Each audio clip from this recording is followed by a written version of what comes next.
कई बार लोगों को ये लगता है कि भगवान युद्ध करा रहे हैं। सही बात है, भगवान ने युद्ध करा है। हरे कृष्णा। भगवद गीता अध्याय 4 श्लोक संख्या 41 और 42।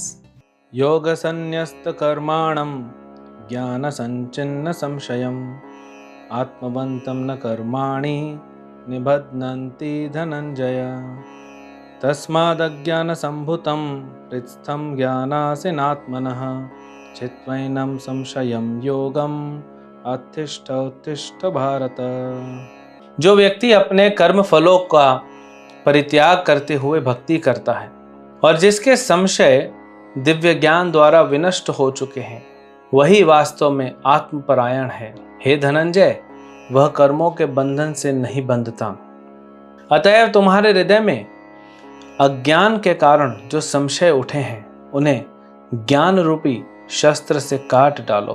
हे भारत, तुम योग से समन्वित होकर खड़े हो और युद्ध करो। भगवान ने जो भी अभी चौथे अध्याय में इस दिव्य ज्ञान नामक अध्याय में बताया, उसका काइंड ऑफ एक समराइज कर रहे हैं कि क्या क्या करो। क्या भगवान बता रहे हैं कि जो भक्ति करता है, भक्ति करने से क्या होता है, इसमें भगवान कुछ स्टेप्स बता रहे हैं।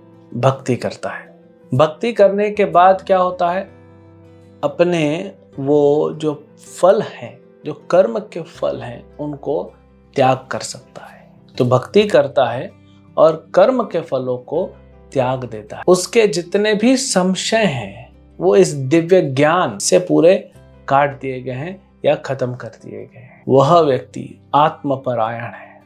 आत्मपरायण मतलब वो समझ चुका है कि मैं कौन हूं। मैं एक आत्मा हूं जो भगवान का अंश है और मेरा भगवान के साथ क्या संबंध है। भगवान स्वामी है, नित्य शाश्वत स्वामी है और मैं उनका नित्य शाश्वत दास हूं। ऐसा व्यक्ति आनंद को प्राप्त करता है। इसीलिए हे अर्जुन, तुम उठो, डाउट मत करो, संशय मत रखो अपने मन में।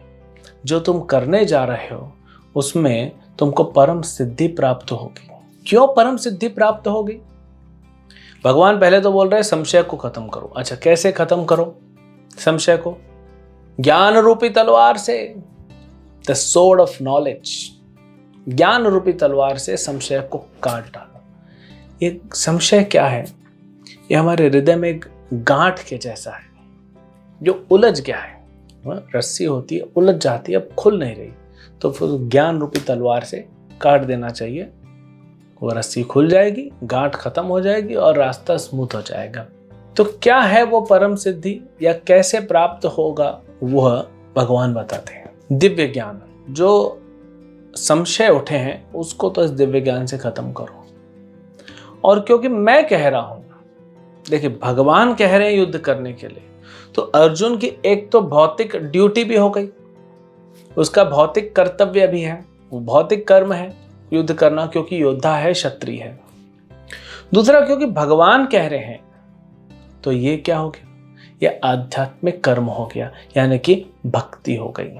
तो भगवान अर्जुन को डायरेक्ट भक्ति करने के लिए बोल रहे हैं। कई बार लोगों को ये लगता है कि भगवान युद्ध करा रहे हैं। सही बात है, भगवान ने युद्ध कराया, लेकिन सबका भला हुआ, सबको परम सिद्धि प्राप्त हुई। तो जो संशय हमारे मन में, उसको खत्म करो। तो संशय कैसे खत्म होगा? भक्ति से, भक्ति के इस ज्ञान से, इस दिव्य ज्ञान से। जो भगवद गीता, जो भागवत में है, भगवद गीता क्या है? कृष्णोपदेश। भागवत क्या है? वो भी कृष्णोपदेश है। कृष्णस्य उपदेश है कृष्णोपदेश, जो कृष्ण ने कहा उपदेश, और जो कृष्ण के विषय में उपदेश है वो भी कृष्णोपदेश है। इस कृष्णोपदेश के दिव्य ज्ञान से क्या होगा?